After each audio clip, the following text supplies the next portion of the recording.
Hi everyone, welcome to another GCSE biology video by SMARTPATHTUTORIng. This is about more on monoclonal antibodies. Monoclonal antibodies can be used to treat diseases. Different cells in the body have different antigens on their cell surface, so you can make monoclonal antibodies that will bind to specific cells in the body. For example, just liver cells.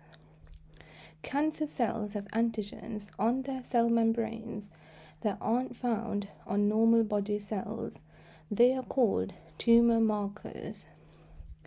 In the lab, you can make monoclonal antibodies that will bind to these tumor markers. An anti-cancer drug can be attached to these monoclonal antibodies. This might be a radioactive substance, a toxic drug, or a chemical which stops cancer cells growing and dividing. The antibodies are given to the patient through a drip. The antibodies target specific cells, the cancer cells, because they only bind to the tumor markers. The drug kills the cancer cells but doesn't kill any normal body cells near the tumor. And in laboratories and research to find specific substances. Monoclonal antibodies can be used, number one, to bind to hormones and other chemicals in blood to measure their levels. Number two, to test blood samples in laboratories for certain pathogens. And three, locate specific molecules on a cell or in a tissue. First, monoclonal antibodies are made that will bind to the specific molecules you are looking for. The antibodies are then bound to a fluorescent dye.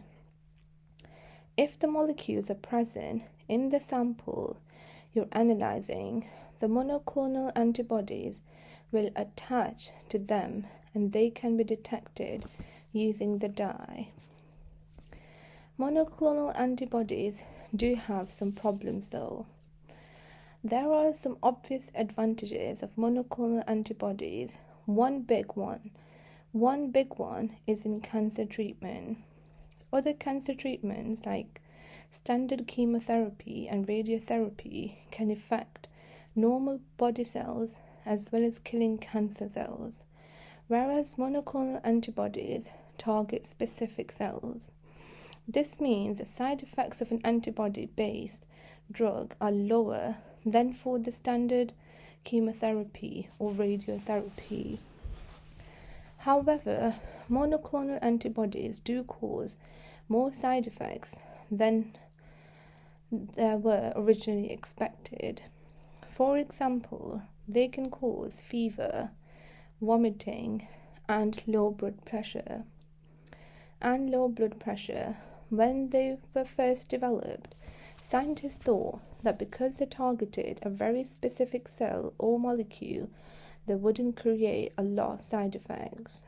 This means that they are not as widely used as treatments as scientists had originally thought they might be. Thank you for watching and make sure you subscribe to our YouTube channel.